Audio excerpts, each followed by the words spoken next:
Hi, I'm Ella, the voice behind Raise the Bar, and I'm here to share with you today one of my favorite books, Dare to Lead by Brené Brown. This one is relatively new to me. I only got it last Easter as a gift from my dad, but she kind of started showing up everywhere after that day. It's like a little bit like a Google ad.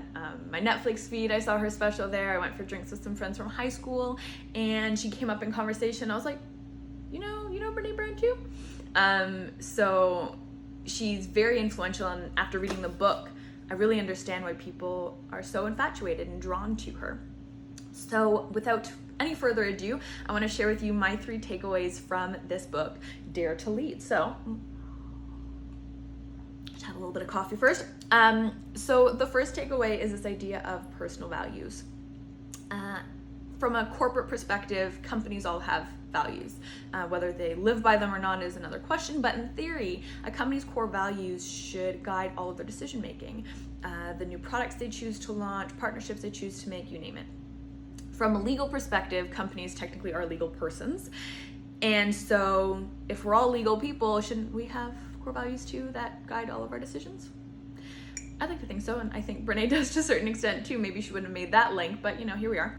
And so through one of the tools she provides in the books, I was able to dig deep a little and determine one of my core values, or all of my core values, but one of which is dignity, this idea of being kind and loving and soft in some ways, but that idea of dignity guides everything from the books I choose to read to the clothes I buy.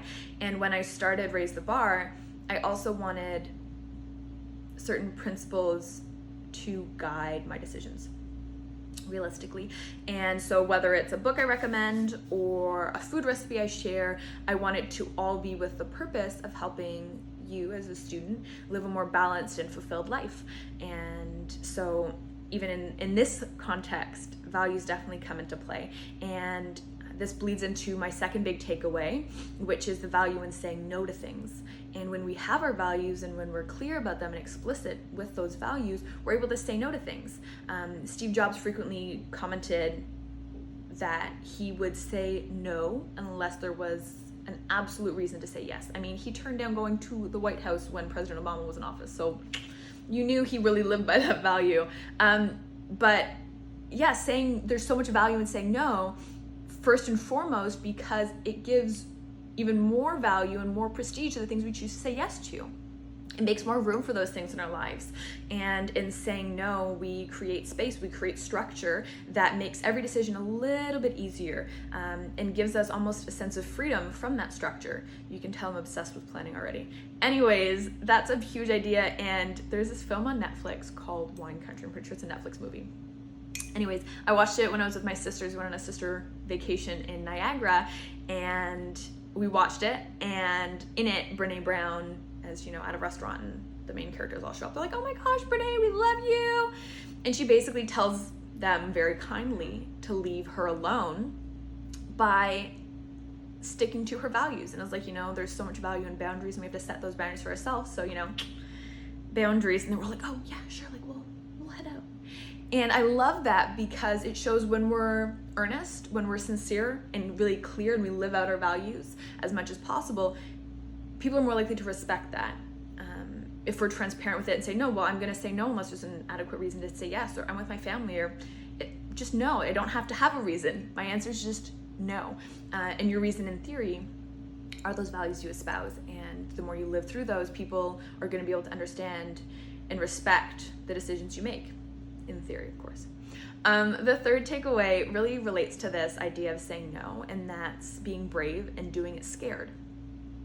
And it's hard to say no.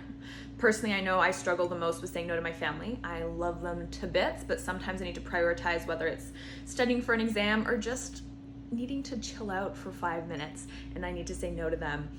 There's a lot of value in saying no, but it's hard. And doing it scared doesn't mean putting yourself, again, my interpretation of it doesn't mean that it means putting yourself in toxic situations or making yourself uncomfortable to an unhealthy degree. What it does mean, though, is taking your values you set up, saying no, and then living that out. And so whether that's something small, like raising your hand in a full lecture hall and asking the stupid question, which I basically want to assure you that if you have that question, chances are someone else does and they're just not brave enough to ask it. So doing it scared is an act of courage, an act of bravery. It can be an act of love, depending the context of it too. But just do it. Just bite the bullet and do it scared. Be brave. Yeah, those are my 3 big takeaways. This idea of setting your personal values, which in turn facilitate the ability to say no and give value to what you say yes to. And that last part of that is living those values through and doing it scared, and daring to lead, daring greatly, doing the hard work. So these are just 3 of my takeaways, the big things that resonated with me that I'm trying to live through and take from this book and apply in my daily life. So take what works for you and leave the rest, because after all, this is just Ella's way.